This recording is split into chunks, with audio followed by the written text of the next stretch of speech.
Alors, on peut commencer, Rav. Eh bien, on commence. Alors, bonsoir et réveillez à tout le monde pour notre rendez-vous hebdomadaire. On approche rapidement de Chag HaShavuot, Zman Matan Toratenu. Donc, on s'accroche, hein, on se renforce, on continue la Sfirat HaOmer. Et je répète encore que ceux qui, pour une raison quelconque, auraient oublié pendant un jour de faire la Sfirat HaOmer, ils n'ont pas du tout perdu la mitzvah de Surat HaOmer, doivent continuer. Certes, pour la bracha, un petit safek brachot lehakel. Donc, l'usage, enfin, le psak du Shulchan Aruch, c'est si on a oublié un jour complètement, sans aucun rattrapage, même un petit peu, eh bien, on perd la bracha. Mais la mitzvah, nous l'avons. Donc, je répète, je dis encore une fois, ne vous découragez pas. Et j'ai l'air d'insister, mais ce n'est pas pour rien. Parce que j'ai vu autour de moi que des personnes, en particulier les dames ou les demoiselles, mes élèves de Vetrivka, elles avouent elles-mêmes qu'effectivement, elles ont raté un jour, eh bien, elles ont du mal à continuer. J'ai raté un jour, donc j'ai raté la mitzvah. Non, ils n'ont pas raté la mitzvah. Donc, continuez. Voilà, ça c'est le premier point. Comme d'habitude, un petit mot donc, sur la paracha, sur le temps que nous vivons. Et je pense que nous allons faire aujourd'hui une approche des halakhot qui concernent Shavuot, à savoir les ma'achal chalab, tout ce que les meilleurs halavi qu'on a mangé, le pourquoi, du comment de la chose, et puis les halakhot qui en découlent. Mais je vous dirais quand même une ou deux halakhot qui m'ont été soumises récemment. J'en profite à chaque shiur de vous dire les halakhot qui peuvent intéresser tout le monde et qui sont donc d'actualité. Dès l'instant, ce sont des questions posées par vous-même, par les gens qui appellent, donc ça concerne tout le monde et c'est Inyana de Yoma. Et d'abord, en tout cas, nous, en Futsalares, nous lisons seulement la paracha de Bechukotai, qui commence Im Bechukotai Telchu. C'est un rouge connu. Mais on va quand même répéter, on apprendra certainement quelque chose de nouveau. Rachid nous rapporte le Torah de Kohanim, Yachol Zeki wa mitzvot, les chukot, ce sont les mitzvot. Il y a les mishpatim, il y a les edot, il y a les chukim, ce sont des lois. On a l'habitude de dire que ce sont des lois qui n'ont pas d'explication logique. Si vous allez dans les voies de ces chukot, eh bien le Midrash Haggadah nous dit, est-ce que ça parle des mitzvot, puisque chukah c'est mitzvah, auparavant on a parlé déjà, si vous allez dans les mitzvot, vous aurez toutes sortes de récompenses. Là, ce sont les parties de Torah qui proposent des récompenses. Ariki wa mitzvot amour, ça y est, on nous a déjà dit qu'on nous demande de faire les mitzvot et le prix, il sera donné en son temps, on aura une abondance. Hamani merkayem im bechukotal telchu, donc nous dit toujours le Midrash Haggadah. Donc comment je vais appliquer ce passouk? Que veut nous dire ce passouk? En quoi il nous interpelle ce passouk? Eh bien, shitiyu amelim batorah, Torah de Kohanim, ramenez dans Rachid. Que vous soyez amal Torah. Amal, c'est un mot, je ne sais pas si c'est l'équivalent en français. On dit la fatigue, c'est plus que la fatigue, c'est vraiment s'épuiser dans la Torah, être complètement dedans. Voilà ce qu'il dit. Mais ce drouche-là, il demande Omer Darcheni.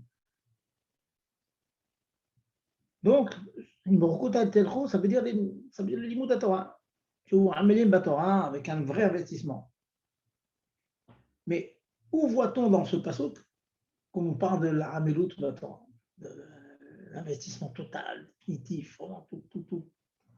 Rochaud, Verubo, dedans, toute sa tête, tout le roc de son corps, de ses membres dans la Torah. Tout simplement parce que, puisque nous avons dit que les mitzvot ont déjà été dites, déjà Dieu nous a dit, im mitzvotat tishmoru, si vous gardez mes mitzvot, eh bien vous aurez toutes sortes de récompenses. Eh bien le limud de la Torah, ça fait partie des Tari mitzvot. Donc le limud de la Torah, c'est aussi une mitzvah. Donc, quel est le chidouche? Quel est le point que vous nous ajoutez? cette introduction de la paracha de Bechukotai, puisque les mitzvot nous ont été donnés, ainsi que le Limud Torah, comme mitzvah, et que la récompense, si on le fait comme il faut, eh bien, je vais donner vos pluies en leur temps, etc., etc. Donc, qu'est-ce que veut rajouter le pasuk ici? Et c'est là qu'on nous dit que quoi? C'est une autre dimension. Ce n'est pas le Limud Torah, c'est la Hamelut Torah. C'est notre sugia, c'est autre chose que la Torah nous demande ici. La Hamelut Torah. Et c'est très intéressant que dans les mots Iborukotai, il y a une allusion à cette dimension, à cette immense dimension de la Hamelut Torah.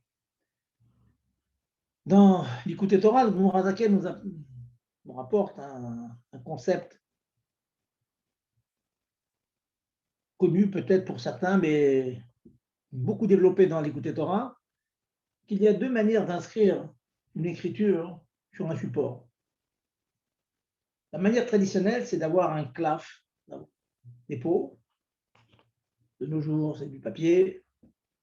Et sur ces pots, on inscrit avec un élément étranger, avec de l'encre, des éléments, des messages, une lettre.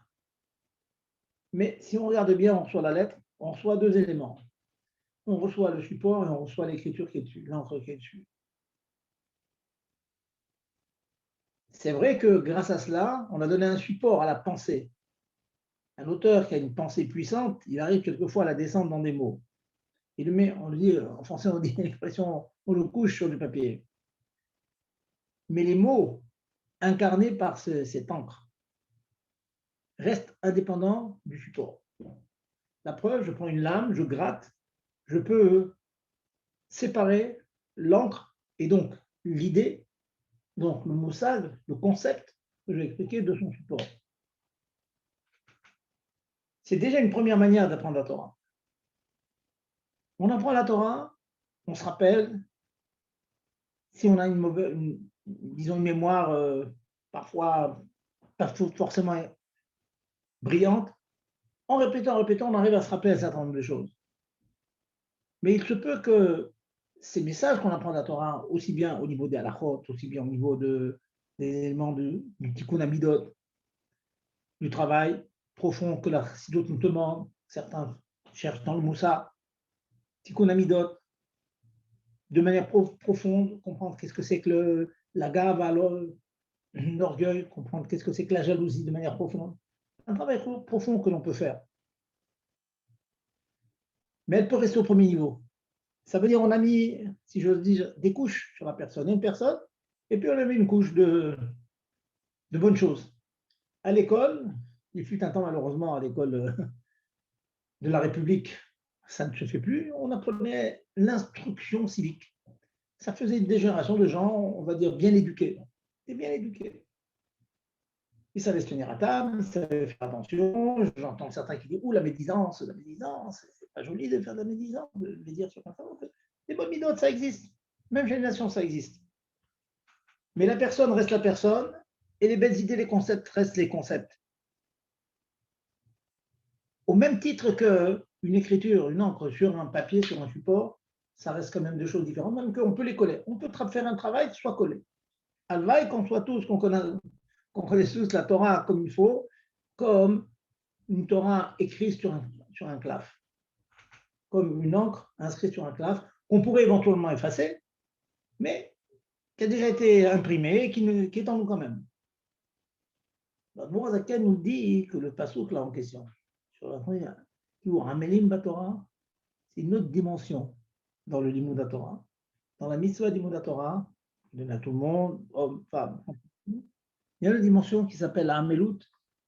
Et cet Amelut, ça veut dire l'investissement total, dans un concept, peut-être une petite halakha, encore une fois, ça peut être un concept que je vais modifier maintenant, par exemple, un concept qu'on a vu en Chassidut, qu'est-ce que c'est que la Havat Hashem, qui est Maïm Panim la Panim, un concept très profond de réveiller l'amour que l'on doit à Dieu, en pensant qu'Akash Baruch Hu, il nous aime de manière très profonde, qui descend lui-même, qui est tellement, il descend par amour pour nous. Si on travaille ce concept-là, il peut rentrer en nous et on peut avoir Le visage que vous donnez à l'eau au miroir, ben vous avez le même visage. Vous souriez au miroir, et vous avez un sourire. Vous faites une grimace au miroir, et vous avez une grimace en face de vous. Voilà, c'est un concept que je vous dis en 3 mots. Qu'est-ce que je veux avec ça? Eh bien, ce concept-là, on peut l'intégrer comme de l'encre sur un clave, sur un papier, on peut l'intégrer comme Bechukota telchou, beofan de Chakika. Chakika, ça veut dire incrusté dans la pierre. Et vous savez tous que, quand Dieu a donné 10 commandements, toute la Torah a été écrite par Moshe, encre sur clave. Mais la Aseret Adibrot, elle était incrustée dans la pierre. Vous oubliez les lettres parce qu'il manquait, il manquait de la pierre dans certains endroits. Et ce manque de pierre, cette sculpture, la chakok, ça veut dire sculpter, faisait apparaître une lettre. Ça veut dire que la lettre fait partie intégrante du corps de la pierre. Et c'est ça la paracha d'aujourd'hui. Cette semaine pour nous, pour les Bnei-Choul. Pas besoin, vraiment. Eh bien, ce concept-là de... Alors, vous allez me dire, bon, ok, le concept, il est joli, mais comment ça me concerne? Comment je vais me changer? Comment ça va me faire quelque chose? La réponse, elle est simple. In bechukotai. Le mot in nous explique le Midrash, c'est pas seulement un si conditionnel. In, que je il est mitranen. Que je nous demande à chacun, homme, femme, enfant, à tous. Faire en sorte que la Torah que nous apprenons, j'ai envie de vous dire, c'est pas un roman qu'on lit, c'est pas des connaissances. On peut avoir des connaissances en science, en littérature et tout. La Torah, c'est pas de la science, c'est pas de la littérature. C'est de la Elokut qui rentre en nous, c'est du divin qui rentre en nous. Ça, une bechukota et telho. Faire en sorte que en nous, et ensuite, quand on a soi-même intégré ces concepts, on les vit de telle sorte que quand on le transmet à son prochain, et à plus forte raison à ses enfants, les enfants sentent que cette Torah qu'on leur transmet, elle est chakouka en nous, elle est sculptée en nous. C'est ça la paracha. Très dur, hein, c'est un programme, mais bon. Hein, la chassidoute nous montre des madrigaux très très hautes. C'est même pas de la chassidoute, hein, c'est Rachi. Hein. Tu vois, mais une Torah, le Borzaken, il ajoute ce jeu de mots dans le nom de chokotai, enfin de chakika, de sculpture, que la Torah sculpte notre corps. Voilà, c'est très très joli. Que ça sculpte notre corps, que finalement on devient des ish Torah. Hein. Hein, je ne veux pas dire Bnei Torah. Hein. Bnei Torah, c'est un peu négatif. Bnei Torah, ce ne sont pas Bnei Torah. C'est Ish Torah. Et n'importe qui peut être un Ish Torah. Pour ça, il suffit que la Torah qu'il apprenne, aussi peu soit-elle, chacun selon, bien sûr, je prends la roue. Hein, certains doivent connaître toute la Torah, d'autres un pérec le matin, un pérec le soir. Chacun a un chien. Regardez dans le Talmud Torah de Morzaken, mais cette Torah qu'il apprend, c'est sa Torah, ce que je touche. Il vit avec. Quelqu'un lui dit, dis un mot, ah voilà, j'ai le mot qui m'a touché aujourd'hui. Ceux qui font, les Chassidé Chabad qui font Chitat, ça peut être un Rashi du jour, ça peut être une halakha du Rambam du jour, mais qui est chakoukan, une chukota et telcho. C'est comme ça qu'on s'approche de Shavuot. Parce que Shavuot, c'est les Aseret Adibrot. Aseret Adibrot, c'est les 10 commandements, comme on dit en français, qui sont chakouka dans la pierre. Et ça, c'est le grand remède, la grande allusion que Dieu veut que cette Torah s'incruste en nous. Bon, j'ai conscience qu'on vit des temps très difficiles, que combien de fois le Rabbi a dit qu'on vit dans une génération où le rocher il est kafoulum poupal, où l'obscurité est double et redoublée. Ouais, ok. Mais on ne baisse pas les bras. Hein. On ne baisse pas les bras. Et dans cette obscurité, on va dire, parce que c'est très obscur, alors une petite lumière, une petite allumette hein, qu'on allume, elle amène beaucoup, beaucoup de or dans cette obscurité. N'hésitez pas, ce mot que je viens de vous dire, dites-le, répétez-le. Bon, ça existe, ça existe. Il y a encore des gens qui y croient. Il y a encore des gens qui croient qu'on peut apprendre la Torah, que tout mon problème dans ma vie, c'est que la Torah s'est intégrée. Et attention, je ne rejette pas tout le reste, il y a le travail et tout. La Torah, une derech, ça n'exclut rien, c'est vrai, mais ça n'exclut rien. Mais ça inclut que la Torah que l'on fait, elle doit être absolue. Rentrons-nous de manière absolue. Une halakha absolue. Un mot de Tanya absolu, un mot de Moussa absolu.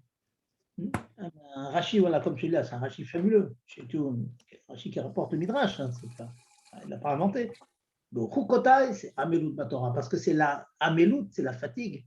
Et ceux qui ont l'occasion de faire des études dans leur vie, ils savent que ce sont les matières dans lesquelles ils se sont investis qui restent en eux. Kalvachomer, avec la Ségoula de la Torah, quand on s'investit, alors on investit Dieu en nous. Dieu, il a ce corps de nous sculpter, faire de notre corps un corps kadosh. Voilà. Là, le mot que je voulais dire, hein, on s'approche de Matan Torah, donc il faut se renforcer ce Matan Torah, qu'on a envie d'ajouter un petit peu. Et si ce n'est pas d'ajouter, c'est au moins de renforcer ce que l'on a. Ça aussi, c'est rachot. On a un acquis, et cet acquis, on veut qu'il soit un peu plus fort, on veut le ressentir un peu plus. Voilà donc, ça c'est le mot que je voulais vous dire sur la paracha. Et encore une fois, ce mot-là, on peut le vivre. Ça veut dire on peut le répéter ce soir, chez vous, autour de vous. Demain, vous répétez. Prenez le premier Rashi de Kotai. Et se rappeler qu'Admor Zaken associe c'est la fatigue avec le concept de chakika, de sculpture. La fatigue, elle sculpte l'âme. Et vous le savez très bien d'ailleurs, ceux qui sont investis et qui ont fait des examens, qui ont passé des examens, quels qu'ils soient, hein, des smicha ou de Yanout, etc., savent très bien que c'est là où ils ont mis toutes leurs cochotes, que c'est quelque chose qui reste en eux en vie, à vie, tout le temps. Alors voilà, donc nous allons commencer les halachot concernant Shavuot. Alors Shavuot, c'est bientôt, hein, c'est dans 15 jours, moins de 15 jours. Donc il nous reste ce lundi et le lundi prochain. Donc on va commencer. Si on termine aujourd'hui, ce que je pense, ben, tant mieux. Si on ne termine pas, bien on terminera lundi prochain. Mais je voulais m'assurer qu'on connaisse tout ça et que vous ayez le temps, l'occasion de poser toutes vos questions. Mais avant, je voulais vous dire, voilà, une question que je souhaite qui va vous intéresser. Vous allez être un mail dedans. Une dame a demandé, pendant les fêtes, c'est difficile parce que des fois le sol n'est pas propre. On voudrait laver le sol à grande eau avec une serpillière et éventuellement un goumi, de l'eau et laver tout par terre. Ça mangeait sale, on a eu des invités. Elle m'a demandé est-ce qu'on peut le faire en faisant attention que les serpillères, on ne va pas essorer, on va dire, les serpillères. Puis non, interdit. C'est la mlacha, une interdiction que je vais vous dire, c'est interdit. Si Patrispas Nalha, noir sur blanc dans Shulchan Aruch, c'est une extension de l'interdiction qu'il y a eu autrefois de balayer les maisons. De nos jours, qui a, dans de nombreux cas, disparu, on balaye, s'il est permis de balayer, passer un coup de balai à la maison, de nos jours, parce que l'immense majorité des rickspots, des parquets, du parterre, sont déjà carrelés. Quand c'est carrelé, il n'y a pas un risque d'être mâché goumot, d'égaliser les trous, enfin de remplir les trous. Donc, apparaissent comme ça, donc on permet. L'usage, c'est comme le rove, de nos jours, le rove des maisons du carrelage, en bois, en pierre. Donc, on a le droit de bailler. Par contre, cette xéra de Chachamim, de nettoyer à grande eau le sol, pas seulement de passer un coup de balai, même dans le carrelage, Chachamim ont conservé cette xéra. Bon. Voilà, donc je vous donne très rapidement la raison, mais pour nous, peu importe. On est en halakha, on demande, comme je vous dis souvent, on demande le comment par le pourquoi. Alors, on me demande est-ce que je peux le faire par un non-juif. La femme de ménage, elle vient, je lui dis rien, elle vient à la maison, et puis elle prend la serpillière, elle prend le. Et même si la serpillière vous dérange, au pire, je vais prendre un goumi avec un caoutchouc comme ça, donc il n'y a pas de srita. Elle nettoie le parterre, qui est tout sale, toute la famille est venue, on a eu des invités, elle nettoie tout le parterre de la salle à manger. Oui, non. Je leur fais la réponse, c'est interdit. Ah, mais c'est pas possible. Pourquoi c'est interdit? Lui qui m'a posé, un homme qui m'a posé la question, mais je ne comprends pas, mais au Cévennes, on a toujours vu les goyim qui nettoient le parterre avec les serpillères et tout. Ça, c'est une question. Et une deuxième qu'une dame m'a demandé, là, c'est pas un homme, c'est une dame, elle m'a dit, mais il me semble que vous nous avez dit qu'on peut laisser la femme de ménage faire la vaisselle, et même quand elle fait la vaisselle, elle peut ouvrir l'eau chaude, et puis elle peut prendre une éponge, on la laisse faire. Pourquoi ça c'est interdit? Pourquoi c'est permis? Voilà la question. Alors, quelquefois, si on n'a pas les idées claires, si on ne connaît pas les mekorotes, les sources, on peut s'embrouiller dans la Hot Shabbat. Ils sont tous qui se routent assez rares. C'est comme l'épaisseur d'un fil. Je maintiens à la maison, laisser la femme de ménage nettoyer le parterre, c'est assaut. Laisser la femme de ménage faire la vaisselle en essorant, éventuellement, en tirant l'eau chaude, en utilisant les éponges, c'est permis. Pourquoi? La réponse est la suivante. Lorsque la femme de ménage fait le parterre, même que je lui demande rien, mais le fait qu'elle le fasse devant moi, c'est comme si je lui ai demandé.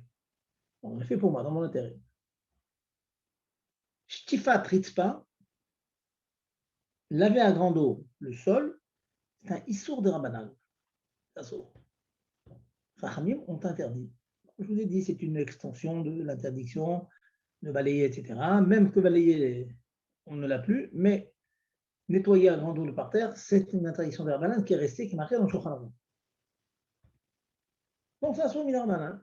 On n'a pas le droit de laver tout le parterre. Si vous, attention, si vous avez des taches par terre, quelquefois le coca ou le vin est tombé, ça fait des taches, on peut laisser la femme de ménage nettoyer les taches, enlever les taches. Ça oui. Mais nettoyer tout le sol, non. La réponse est simple. C'est comme je vous dis, il y a un issour des Rabbanan de laver à grande eau le sol. Maintenant, vous allez me dire, oui, mais pas en goy. Ben, je vous réponds qu'on peut, oui, laisser un goy faire un issour qui, pour nous, sera un issour des Rabbanan seulement. Et c'est effectivement un issour des Rabbanan seulement. Oui. Mais il y a un mais.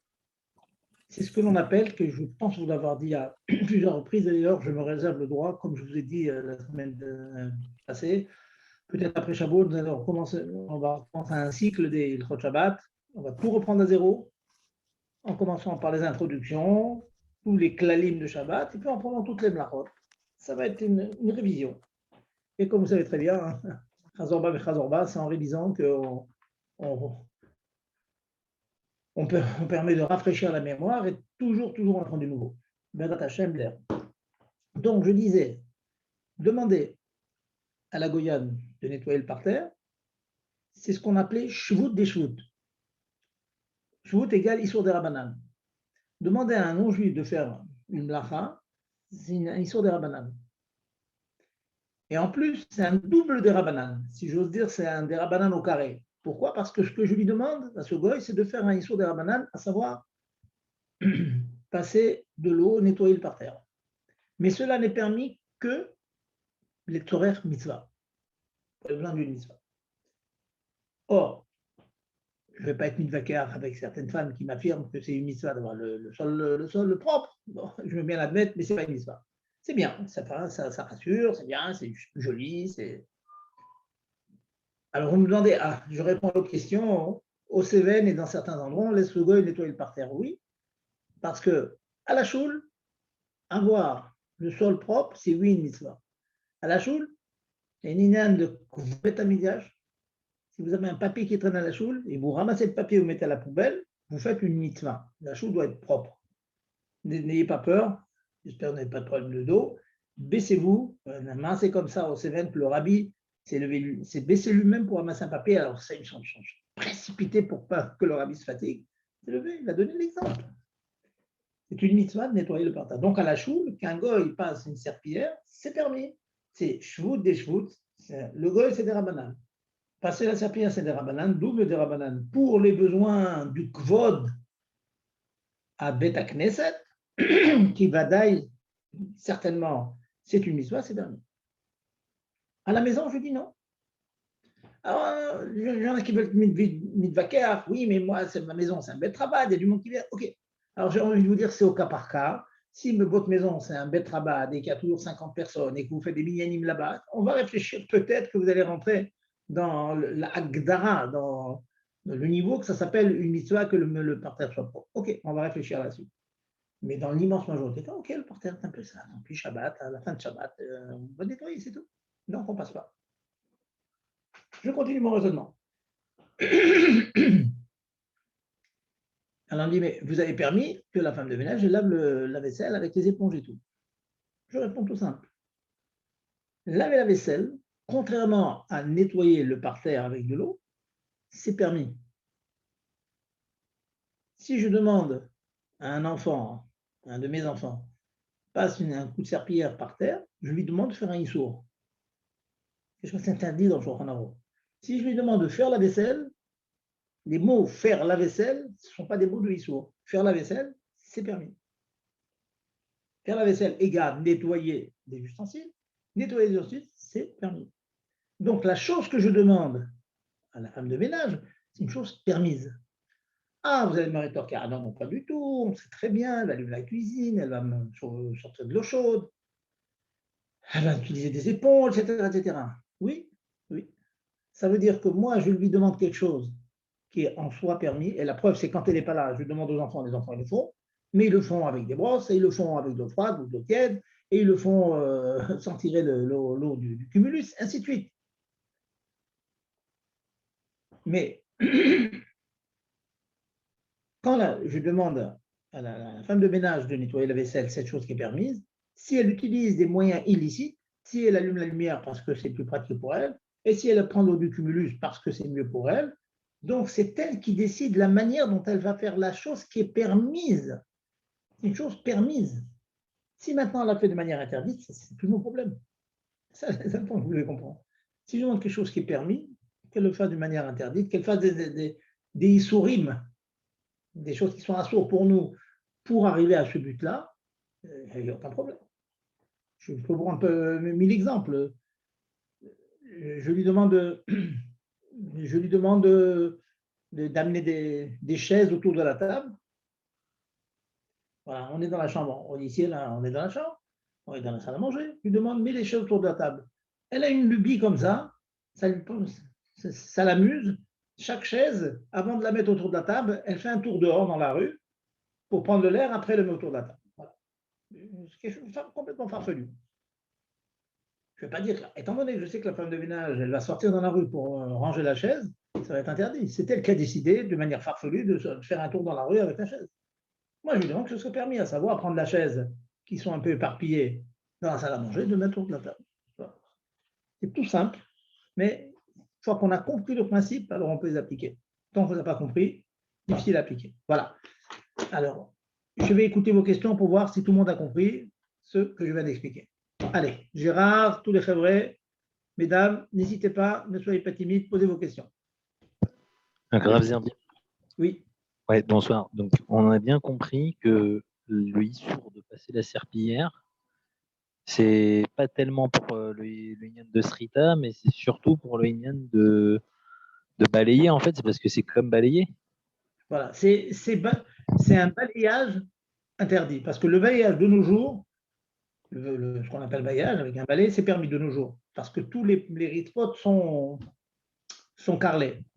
Mais les Chachamim ont gardé la vieille xéra de ne pas passer de l'eau. Ça, ils l'ont gardé. C'est ça. C'est pas du tout par le fait que le problème n'est pas du tout du fait qu'on fait srita, qu'on fasse srita, pas du tout. C'est parce qu'on n'a pas le droit d'aller tout par terre. Extension de balayer. C'est un sacré ridouche. Alors, du coup, je vous pose une autre question, excusez-moi. Est-ce que juste si vraiment il y a un endroit sur lequel il y a quelques gouttes de vin qui sont tombées, est-ce qu'on peut prendre un petit chiffon et nettoyer quand bien même on passerait un produit sur le carrelage d'abord et on passerait le chiffon après? Est-ce qu'on dirait du coup, c'est plus vraiment du balayage puisque je me mets par terre et puis je suis en train de frotter avec les mains? Disons que vous avez 20 taches de vin coagulé collé comme ça par terre. Vous demandez à la femme. Alors vous pouvez le faire de manière permise, tout simplement en mettant, comme vous dites, du produit ou de l'eau et vous frottez. Après, vous enlevez avec une serpillière sèche. Et si c'est la femme de ménage a même le droit, pour enlever cette tache-là, de prendre une serpillière, il n'y a aucun problème. Puisque vous-même, vous pourriez le faire. Enlever une tache du carrelage, aucun problème. Avec le doigt, avec un peu d'eau, vous frottez dessus, vous avez le droit. Ça n'a rien à voir avec mes labels. Je vous expliquais, on va revenir dans un Hachem sur ça. Mes labels, c'est-à-dire laver, lessiver, c'est quand la saleté rentre un peu dans l'élément. Donc il faut, dans les peaux, c'est très peu, dans les tissus, c'est beaucoup, Et sur des surfaces planes comme du carrelage, il n'y a pas la même. Si vous avez une tache sur un carreau, sur un carrelage, vous pouvez même mettre de l'eau et frotter dessus avec le doigt comme ça. S'il n'y a pas ce rita, il n'y a aucun problème. Enlever la saleté, c'est permis. Parce que la saleté ne s'est pas incrustée dans le carreau. Il reste à la surface. Allez-y, Bonsoir. j'espère que c'est clair. Bonsoir. Bonsoir, madame. Si nos carreaux, nos carrelages, ils ont du joint entre chaque carrelage, il y a beaucoup de joints. Est-ce que c'est toujours permis de mettre de l'eau et un peu de racler avec le goumi? Écoutez, les joints, madame, c'est en général, c'est de la terre. C'est de la terre, mais qui est extrêmement dure. Vous voyez, c'est de la colle, des choses qui collent. Donc, vous pouvez passer le goumi dessus. C'est vraiment infinitésimal. On a le droit, oui. C'est pas l'histoire de égaliser, parce que le joint il est toujours plus bas que le carrelage. Il n'y a pas de problème d'égaliser? Non, dans ce cas-là, il n'y a pas de problème d'égaliser parce que l'immense majorité. Quand on est égalisé, c'est quand vous avez un sol qui est fait en terre. Mais là, il n'y a aucune cavana d'égaliser quoi que ce soit. Et puis, c'est spécial ce que vous dites parce que je voudrais vous montrer notre choule. Les carreaux sont collés, quoi. Ils sont bien collés. Le travail est bien fait. Bon, vaguement, on voit quand même le joint, mais c'est sûr que là-bas, c'est pas Chayar de Machvi Goumot. Très bien, merci. Je vous en prie. Autre question, allez-y. Excusez-moi, je vais vous faire répéter parce que je vais essayer de vraiment, si j'ai bien compris ce que vous avez dit. Donc, si on a un sol qui a des taches, on a le droit de prendre par exemple de la javel, de mettre un petit peu de javel sur cette tache et prendre la serpillière qui est sec et essuyer cette javel sur le carrelage. Est-ce que c'est juste ou pas? C'est juste, madame, permis. Alors, et imaginez que vous avez plusieurs taches. Et donc, vous avez dit que c'est permis de faire sur toutes ces Même tâches. 10 et 20, madame. Même 10 et 20. D'accord. Ce qui sera interdit, c'est de passer à grande eau, passer comme ça, le goumi, un truc sur le carrelage. Mais tant que c'est ponctuel, ce que vous faites, ça ne s'appelle pas shtifat ritzpa, d'ailleurs. Le mot en hébreu, c'est shtifat lishtof, ça veut dire, comment ça, en français, les lishtof, rincer. Voilà, ce n'est pas du rinçage. Vous êtes en train de prendre. Il y a le concept de rincer, le concept d'enlever une tâche. On ne rince pas, vous voyez, on enlève la tâche. Ça, c'est permis. D'accord. Et donc, on n'aura pas de problème de srita. Par exemple, si vous avez plusieurs tâches, on n'a pas à craindre de faire srita avec notre chiffon.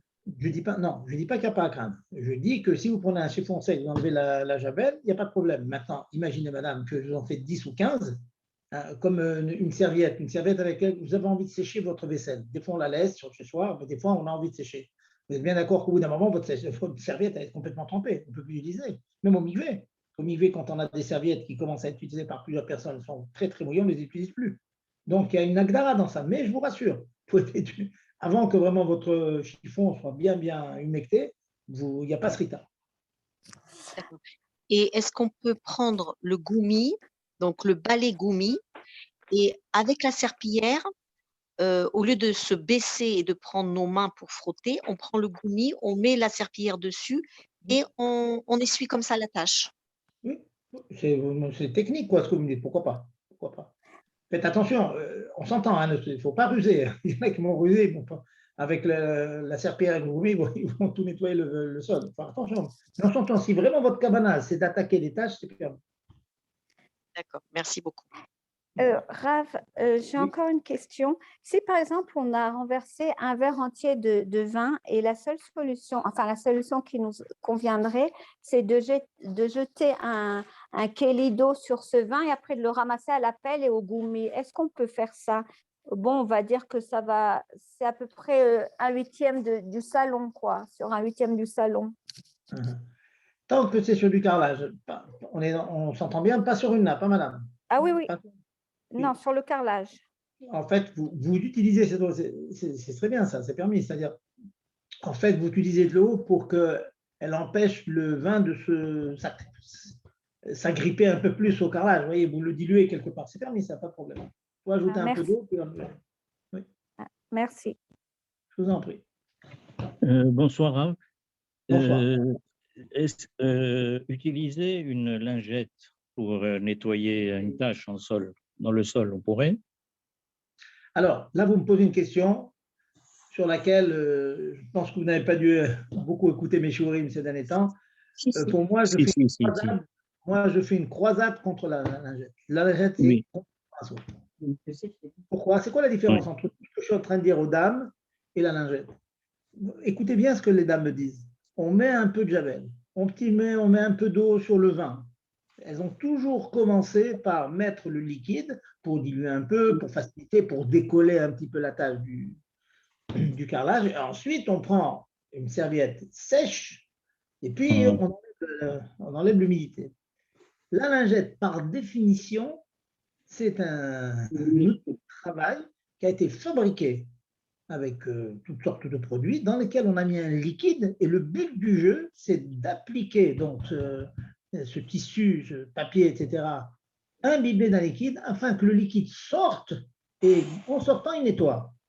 Ça, c'est la mlacha de Srita. C'est complètement interdit. Ah oui, d'accord. Réfléchissez bien, hein, ça, c'est vraiment interdit. Et vous, des fois, on entend, il y en a qui veulent permettre parce que c'est très peu, parce que ceci, parce qu'on n'a pas la kavana. C'est un problème que j'ai tourné de tous les côtés. Ceux qui me suivent ne doivent pas utiliser des lingettes. Ok, merci. Voilà. Je voulais reposer, s'il vous plaît, bonsoir Rav, c'était pour reposer la question sur des serviettes légèrement mouillées, sur des porte-serviettes réchauffants qui sont à peine tièdes. Est-ce qu'il y a un problème? Attendez, c'est quoi votre problème? Vous le mettre sur la partie qui va chauffer? En fait, les étendre des serviettes qu'on s'est essuyées après Netila, on les étend sur le porte-serviette chauffage. Regarde, ça c'est interdit. Vous savez que c'est interdit, ça. Vous entendez là? Oui, je vous écoute. Non, ça, on n'a pas le droit de mettre un tissu mouillé devant, près de ces endroits qui chauffent, parce que l'humidité s'évapore et il y a un crachage de bichoule. Donc, il ne faut pas le faire. Mais si c'est à peine tiède, en quoi il y a un bichoule? Je n'ai pas compris. Qu'est-ce qui est à peine tiède? Vous savez, les porte-serviettes radiateurs, c'est à peine tiède. Ça fait... Effectivement, alors là, c'est marqué, dans les livres, c'est marqué, c'est interdit. Maintenant, si vraiment on est sûr et certain que c'est suffisamment tiède pour que jamais l'humidité va être portée à Yad Soledetbo, on peut imaginer que ce soit permis. Mais il faut vraiment être sûr. Hein, Oui, c'est ça. Quand on pose la main, Yad Soledetbo, mais parce que j'ai cru entendre une version comme quoi ce n'était pas vraiment par rapport à Bichoul, mais que c'était par rapport au fait que c'est une façon de nettoyer. Vous voyez, quand on étend, légèrement humide, et c'est, je sais pas, comme une façon aussi de repasser ou de nettoyer. J'ai cru entendre ça. J'ai entendu ce que vous dites. Moi, je n'ai pas entendu, mais il y a un principe qui dit l'oreille tient l'oreille. Hein, le fait que je n'ai pas vu, ce n'est pas une preuve. Maintenant, vous me dites l'idée, laissez-moi, je vais bliner l'air. Si j'ai le temps, cette semaine, je n'ai pas trouvé le temps. Je vais chercher s'il y aurait. Si vous êtes en train de dire la chose suivante, c'est que, indépendamment du problème de bichou, de l'humidité, il y aurait peut-être un autre problème de mélabène ou autre chose. Blinder, je vais Voilà. Merci beaucoup. Je vous en prie. Merci bien. Autre question?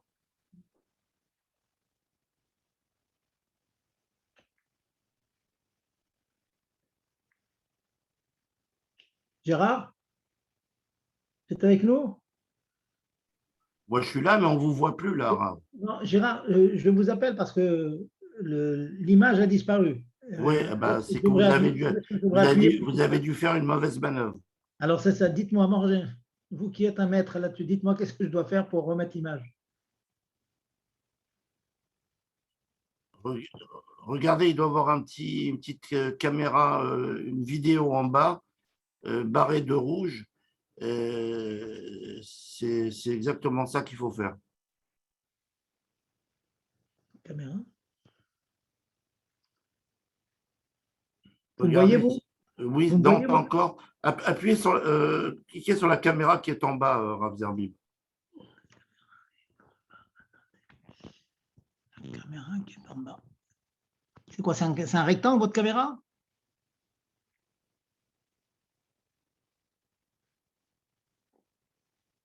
Allô, Gérard? Vous avez une petite vidéo en bas. Mais qu'est-ce que Ça c'est y qu'une est, vidéo? on a C'est une un, petite c'est un caméra. rectangle. En bas, je vois un rectangle. Oui, alors vous devez Ça, normalement, il doit être désélectionné.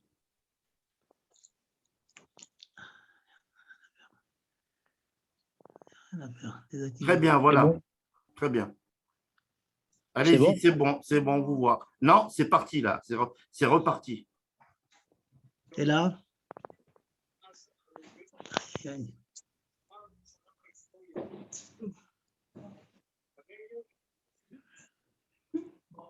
Vous me voyez ou pas? Vous ne me voyez pas là toujours? Allô? Non, on ne vous voit pas. Non? Il faut cliquer une fois. Parce Ah, que sinon- non, la technique moderne et moi, ça fait deux. Alors On Gérard, vous voit toujours pas. alors On dites-moi vous quoi a vu faire. pendant un Alors on moment. part à zéro, on part à zéro. Ben non, si vous décochez la caméra en bas, on devrait vous voir naturellement. Mais d'abord, est-ce qu'on est d'accord? Ce que vous appelez la caméra, c'est un espèce de. J'ai un rectangle avec une équerre. C'est ça que vous appelez la caméra? Oui, oui. Exactement. Voilà. Là, Voilà, vous me c'est voyez? bon. Pas C'est Voilà. bon. Très bien. Donc, vous me voyez. Moi, je ne vous vois pas, mais vous me voyez. Bon, alors on va continuer comme ça. Et moi, pour vous avoir, comment je dois appuyer? Je dois appuyer où? Vous avez une idée? Non. Bon, ok, on continue. Ça va, vous me voyez? Alors, on continue comme ça? Allô? Oui, c'est très bien. C'est bon? Ah Vous non. me voyez là? C'est bon? Non. Non. Et là? Il faut décocher le. Là, c'est bon? Oui, oui. Voilà. Ok, alors on y va. Alors, bon, on va donc commencer. Donc, bon, le temps va vite. Vous voyez, avec les questions, on a peine le temps de faire quelques questions et que le temps passe. Alors maintenant, on va commencer donc la chod de Shavuot. Et Shavuot, vous savez qu'elle se caractérise par le fait qu'on fait des mets lactés, comme vous le savez. Et diverses raisons ont été ramenées par nos sages pour lesquelles on mange du lait lacté. Je vais dire quelques-uns, pas tous, vraiment c'est tout à fait infini. Une des raisons qui est très halachique, on va dire, la raison très halachique est la suivante, c'est que avant qu'il y ait Matan Torah, par définition, la Torah n'avait pas été donnée. Donc, la viande qu'il mangeait n'était pas de la viande comme nous la mangeons aujourd'hui. On peut manger de la viande sans faire forcément la shrita. Or, de la viande sans shrita, ça s'appelle Bassar Nevela. Donc, imaginez que maintenant, un jour, on reçoit un ordre divin. Allez, il faut manger cachère. Pour manger cachère, il faut bien sûr faire cuire les éléments, la viande qu'on vient maintenant de cachériser en faisant une bonne shrita. Donc, maintenant qu'elle est shritée, la bête, elle n'est plus nevela. Il faut la faire cuire, il faut la consommer dans des ustensiles. Donc, ils avaient le problème suivant, c'est que pour cuire ces éléments cachers, j'ai envie de vous dire même des légumes, il fallait les utiliser dans les ustensiles qu'ils avaient. Eh bien, pour éviter ce problème de rentrer dans un barrière de kélim non cachère, donc ils ont mangé lacté. Il n'y avait pas de problème. C'est une des raisons pour lesquelles on a l'habitude de manger des mets lactés pour dire que maintenant, donc, on n'a pas ce problème des kélim qui n'étaient pas cachères. Ça, c'est une raison. Une autre très très belle qui nous est ramenée, c'est concernant Moshe Rabbeinu. Moshe Rabbeinu, vous savez très bien qu'il a été sauvé de l'eau, puis il a refusé de prendre le lait d'une nourrice étrangère, égyptienne. Si vous vous rendez compte la grandeur, la petite côte que Moshe il avait. Et donc, et comme la Torah, c'est la Torah de Moshe, et donc un matin de Torah, c'est le cadeau que Dieu nous a fait par l'intermédiaire de Moshe. Donc, on mange du lait pour fêter le fait que le grand Navi qui ne sera jamais dépassé, comme nous dit le Rambam, il n'y aura jamais un plus grand Navi que Moshe, eh bien, on mange du lait pour se rappeler que Moshe Rabbeinu s'est privé de lait et refusait de prendre la tétée chez les Égyptiens. Jusqu'à ce que finalement, vous savez, c'est sa mère qui a pu le prendre. Voilà, c'est une deuxième raison. D'autres raisons ont été ramenées aussi. C'est pour dire la chose suivante, le Baeretev qui nous apporte cette chose-là, c'est que la Torah nous dit Vayikach Chemad Bakar Veitel ou Bakar Venaten Ifne. Vous savez que les anges, quand ils se sont trouvés devant Abraham, il leur a donné des Chema, il leur a donné ou Bakar. Et donc, une question qu'on demande, comment les Avot, on ne sait pas tout le cas d'Israël, mais les Avot le respectaient. Eh bien, pour marquer, nous dit le Béarité la chose suivante, c'est un siman que nous ne sommes pas des Melachim. Donc, on mange du lait. Les Melachim nous donnent la permission, d'après certains Midrashim, de manger comme ça. Mais nous n'avons pas cette chose-là, donc on mange du lait. Voilà quelques éléments sur le lien de ce minag. On va rentrer dans l'Achat tout à l'heure. Du point de vue purement halachique, vous savez qu'il y a une mitzvah de Horaïta d'apporter de l'echamim pendant Shavuot. Et donc, le fait de manger et du lait et de la viande, ça rappelle qu'on apportait au Beth Amikdash de l'echamim sur lequel la Torah avance beaucoup pour nous expliquer la plimiou de ces choses-là, qu'est-ce qu'il y a à l'intérieur de ces halachot-là. Donc, Bassa Bechala, manger et des gâteaux au travail, et ensuite avec les distances qu'on va respecter, dont on va parler tout de suite, eh bien, ça rappelle que les deux pains que apporte au Beth Amikdash au jour de Shavuot. C'est une très bonne chose d'ailleurs, si vous avez le temps de regarder dans les Sfarim, dans Sefer HaTodah, développement longuement tout cela, vous le retrouvez même en français, de savoir exactement qu'est-ce qui se passait à Shavuot. On a porté donc l'immense mitzvah des Bikurim, on a porté ces deux pains, etc. Donc c'est une fête particulièrement riche et pas forcément attachée à Matan Torah. Comme vous savez d'ailleurs que la fête de Shavuot, de nos jours, le calendrier est tel que ça tombe à Matan Torah le 6. Shavuot tombe le 6, le jour de Matan Torah. Mais historiquement, ce n'est pas forcé que la fête de Shavuot, qui tombe le 50e jour du Homer, tombe le jour de Zman Matan Torah Teno, comme certainement vous avez entendu. Donc, quelques raisons pour lesquelles, quelle que soit la raison pour nous savons que c'est un mina qui est le Koubal maintenant, qu'on mange des mets lactés pendant Shavuot. Alors, pour cela, il faut faire attention à certaines anagotes, certaines choses, il faut faire attention, que je vais vous répéter.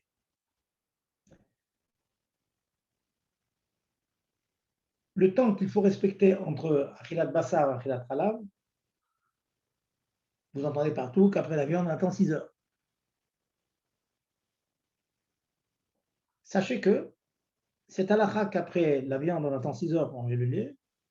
Dans Shulchan Aruch, le Rama, Moshe Isserlin, donc le grand posek Ashkenaz, il dit que Mikadin, on peut se contenter d'attendre une seule heure. Ensuite, il ajoute que le minag, maintenant, s'est instauré. Personne ne peut aller contre le minag. Que quoi? Qu'on attend 6 heures d'après tous les minagim. D'après le Mechaber, d'après le Saradim, c'est minadin. D'après le Rama, c'est un minag. Mais pourquoi je vous rappelle cette halakha? Pour vous dire, comme j'ai eu l'occasion de vous le dire, que puisque le Rama nous dit que Meikaradin, on considère que Miseuda, les Seuda, c'est 1 heure seulement.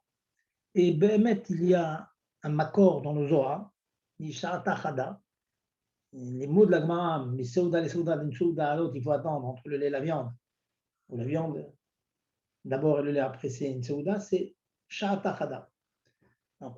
Qu'est-ce que ça nous apporte ça? De toute façon, on attend 6 heures. Ça nous apporte que, tout simplement, Peshat Adachak, qu'est-ce que ça veut dire Peshat Adachak? Pour un malade, et bien sûr, je précise mon médical, etc., dans des conditions telles où on peut imaginer une femme qui a vraiment besoin de prendre du fromage et du lait, etc., et qui, au repas du soir, mangeait de la viande, puis 1 heure après, 1 heure et demie après, il faut absolument son café au lait, etc. Elle a mangé peut-être une bouchée de viande, elle le regrette même, et elle voudrait prendre du lait. Sachez que pour un crollet, on peut lui permettre de manger du fromage ou du lait 1 heure après la khila de la viande. Retenez cette halakha-là, bon, dans un coin de votre mémoire, ça peut servir. J'ai eu l'occasion quelquefois de m'en servir, que les gens le demandent et des fois il y a besoin. En particulier pour les vieilles personnes, je en visite quelquefois des EHPAD, il y a des vieilles personnes, bon, ils ont le repas du soir. Le repas du soir, quelquefois c'est Bassari. Et puis il y en a qui demandent avant de dormir un café au lait, qui demandent un pot de fromage, un yaourt, etc.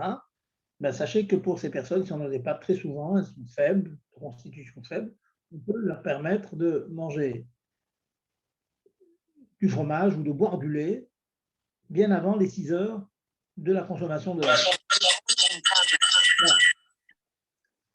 Ça, c'est donc la première affaire que je voulais dire. Le premier éther, c'est un beau éther. Au niveau des enfants, notez, je vais vous donner une espèce de graduation que Shevet Halevi, le Rav Wosner, a donnée pour, souvent les mamans demandent avec les enfants, il faut attendre combien de temps?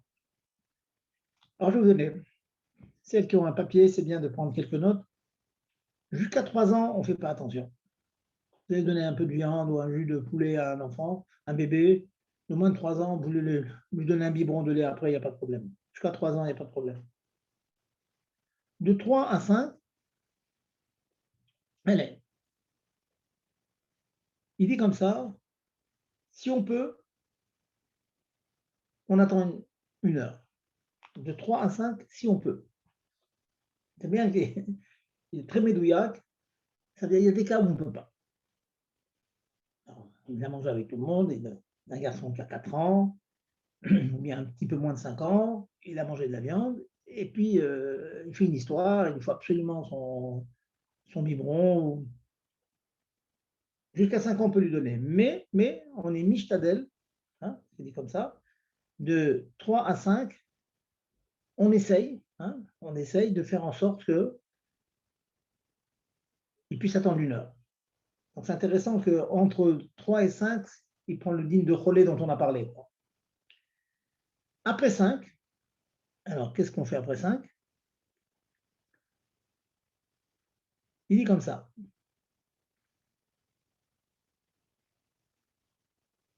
On essaye, dans ce cas-là, de leur parler d'attendre 6 heures. Alors, les mots que dit le Rav Wosner, c'est menassim. On essaye. Ça veut dire l'enfant, il a maintenant 6 ans, il a 7 ans, il a 8 ans. On dit, tu sais, c'est bien d'attendre 6 heures, mais sans insister. Menassim. Jusqu'à 3 ans, pas de problème. De 3 à 5, 1 heure. De 5 et plus, on va voir jusqu'où, on essaye 6 heures sans insister. Maintenant, si on dépasse, alors ça c'est le problème, si on atteint à peu près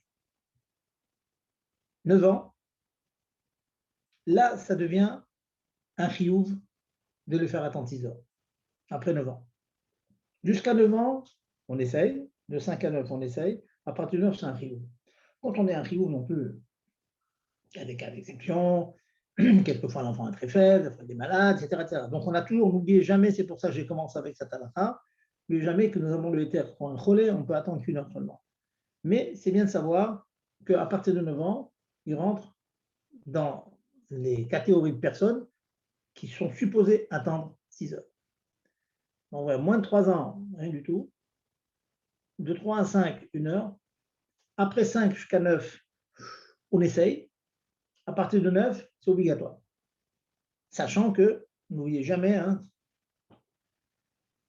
que quand on dit on essaye, ou qu'il y a un chov, c'est un chov dans la mesure où il n'y a pas de maladie, il n'y a pas de manque. Mais dès qu'il y a un manque, on a le droit de leur donner parce qu'il prend le din de halab, donc au bout d'une heure. Voilà. Maintenant, quand je dis au bout d'une heure, pour terminer cette halakha-là, et celle qui va maintenant concerner directement Shavuot, quand je dis une heure, il faut aussi faire ce qu'on appelle siluk hashulchan. Ça veut dire, il faut, bien sûr, je parle dans la mesure où l'enfant est capable, il peut comprendre, etc. C'est-à-dire, il faut absolument faire la bracha chrona sur la viande, s'il est en mesure de le faire. Et donc, on a terminé. Et on change de shulchan, ou on change de nappe sur la table, etc. Donc, il faut absolument faire une distinction entre la première partie du repas où on a mangé de la viande et la seconde où on a mangé du lait. Donc, bracha chona, et puis changer de nappe, ce qu'on appelle siluk hashulchan. Voilà déjà une première approche donc, de la distance à respecter entre la viande et le lait. Avant d'écouter vos questions, je vais vous dire maintenant le cas inverse. Combien attend-on après avoir pris du lait ou du fromage? D'abord le lait. D'après le din strict pur et dur, le lait, il suffit de se rincer la bouche et manger de la viande. Et certains, dans le minhag des Sfaradim, font comme cela, ils se lavent bien la bouche, ils s'assurent que la bouche est bien propre, ils mâchent quelque chose, ils prennent de la viande tout de suite après. Tout de suite après, toujours, je dis bien en faisant la bracha chona. Le minhag que nous avons, certains attendent une demi-heure, le minhag que nous avons, nous, chez Rabbad, on a des mots, des réveils là-dessus, c'est on attend une heure. On attend une heure. C'est-à-dire, si on a pris un verre de lait, eh bien que le lait est rapidement intégré, il ne reste pas, il ne traîne pas entre les dents comme des morceaux de fromage qui pourront rester entre les dents. Donc, malgré tout, le minhag, c'est d'attendre une heure. Voilà, donc ça, c'est la distance, le temps entre le lait et la viande. Pour les fromages durs, je vais en parler tout à l'heure après avoir écouté vos questions. Allez, je vous écoute. Dites-moi quelles sont les questions que vous avez sur cette attente. J'avais plusieurs questions. Oui. S'il vous plaît. Est-ce qu'il faut mettre une différence de nappe lorsqu'on va passer de lacté à viande? Oui, absolument. Il faut changer de nappe. C'est ce que j'ai appelé tout à l'heure siluk hashulchan. Donc, il faut absolument changer de nappe. Parce qu'il peut y avoir d'abord, il y a le problème qu'il peut rester des résidus. Et puis, à part cela, c'est une application des mots de la Gemara qui dit mi-seouda les seouda. Or, si on change de seouda, une qui est lait et l'autre qui est viande, ça veut dire aussi être mesalek la shulchan, la table. Ils avaient pas à l'époque, chacun avait des petites tables devant soi, vous voyez. Et l'équivalent pour nous, c'est de changer de nappe. Donc, eux, quand ils changeaient, ils avaient une petite table pour le lait, une petite table pour la viande. Allez-y, autre question. Donc, se rincer la bouche, comme vous disiez, et manger quelque chose entre les deux. Alors, ça, je vous dis, d'après le din pur et dur, comme je disais tout à l'heure, si vous avez pris du lait, vous pouvez vous rincer la bouche et manger de la viande. Mais je vous dis que notre usage s'attend d'une heure. Alors, vous faites bien de poser la question parce que selon notre usage, qu'on attend une heure, on n'a pas le droit de se rincer. On n'a pas besoin de se rincer la bouche, tout simplement parce que les salives, la vie, l'air qui rentre dans la bouche pendant une heure, fait le nettoyage qu'on obtiendrait avec une shtifat à paix. D'accord. Vous pouvez, s'il vous plaît, redire la définition de qu'est-ce que c'est qu'un fromage dur où il faut attendre plus? Attends. Oui, je vais en parler tout à l'heure. Là. Je ne suis pas encore posé des questions sur ce dire, je vais parler du fromage dur. Allez-y, mesdames, vous avez des questions? Oui, Rav, je voudrais poser une question. Oui. Est-ce que le délai pour manger, si on a mangé du lait ou manger de la viande, c'est à partir du moment où on a fini de manger ou à partir du moment où on a fait la bracha de bracha rona ou bien siluk hashulchan, où il commence le délai? D'une heure ou de 6 heures. On a compris la question. C'est une question très, très démassée, très pratique. Est-ce que le temps dont je parle, 1 heure, 6 heures, etc., est-ce que c'est entre la achila de la viande et la achila du fromage, ou bien c'est à partir du moment où j'ai fait le Birkat Hamazon avant Rachona? Alors, je vous dis en 2 mots, la réponse, c'est entre les achilot et pas entre le Birkat Hamazon. Et pour visualiser ça, imaginons que on ait mangé de la viande dans un repas, on a fini de manger de la viande à 2 heures. Puis on a traîné à table, et à 8 heures du soir, on est encore à table. On est encore à table à 8 heures du soir. On fait Birkat Hamazon à 8 heures du soir, mais entre 2 heures et 8 heures, il y a 6 heures qui sont passées. Donc, je fais Birkat Hamazon, je liquide le repas de viande, et tout de suite après, j'ai le droit de prendre du lait. Si on avait dit, comme l'autre tzat que vous avez dit, qu'il fallait attendre 6 heures ou 1 heure, selon les cas, après la bracha chona, donc ça voudrait dire qu'il faudrait attendre 6 heures après les 8 heures du soir. C'est pas comme ça. Donc, il est important de savoir, quand vous vivez, je pense que c'est très très pratique cette question, parce que tous les Shabbatot, quelquefois on se lève à 4 heures de l'après-midi, de table, 4h30. Il faut toujours vous rappeler à quelle heure on a fini de manger la viande. Si le soir, vous voulez manger du lait, vous n'êtes pas obligé de compter à partir du Birkat Hamazon qui a pu se faire 1 heure ou 2 après. Vous dites, voilà, il faut tâcher de vous rappeler à quelle heure on a fini de manger la viande pendant le repas de midi, pendant la dafina.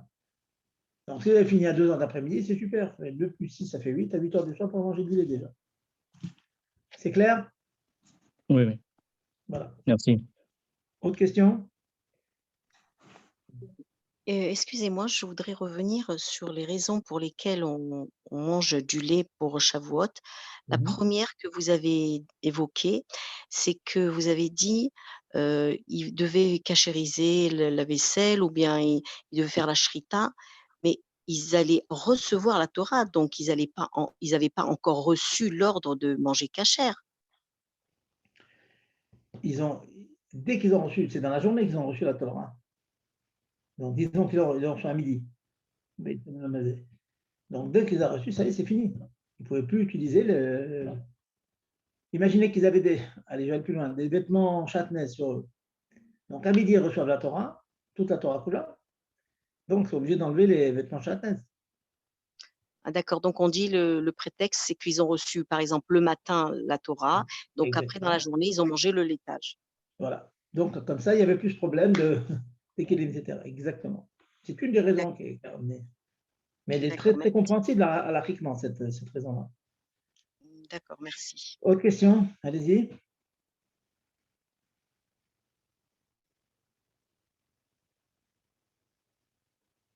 Pas d'autres questions? Bon, écoutez, on reviendra, comme je vous ai dit la dernière fois, bon, je vois le temps passe très très vite. On reviendra donc la semaine prochaine sur Tzadachot. Je vous ferai un petit tour et vous donner des moyens pratiques parce que bon, comment est-ce qu'on fait pour on rentre de la tfila, après la tfila on mange un repas à la vie, puis on attend un certain temps, on mange bassari. Les questions que vous allez me demander, est-ce qu'on peut ne pas manger bassari? Il y a des gens qui n'ont pas mangé bassari parce qu'ils ont fait un tellement gros repas avec des fromages qu'ils préfèrent finir avec du poisson et on n'en parle plus. Donc on va parler de tout ça, mais j'en profite en 2 minutes de vous rappeler les raisons pour lesquelles on attend beaucoup de temps entre la viande et le lait. On va dire d'après le Shulchan Aruch, d'après le Beth Yosef, c'est 6 heures, d'après le Rama, c'est 1 heure, mais le Minag, c'est 6 heures. C'est une marloquette entre le Rosh et le Rambam. C'est bien de savoir ça. C'est que un des deux dit que la raison, c'est parce qu'il reste toujours l'important passage pour ça, il y a toujours des résidus de viande entre les dents.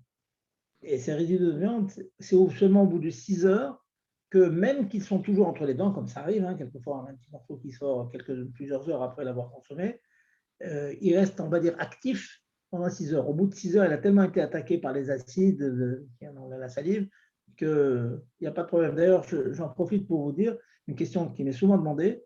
Si vous trouvez un gros morceau de viande dans une dent, dans une carie, etc., il y en a un qui m'a dit, oh là là, j'ai un morceau de viande, là, je l'ai enlevé, est-ce que je dois attendre 6 heures? C'est sûr que non. Si vous savez que ce morceau de viande, il est resté dans votre bouche pendant 3-4 heures, vous l'enlevez et au bout de 6 heures de la fin de la consommation de la viande, vous pouvez manger, il n'y a pas de problème.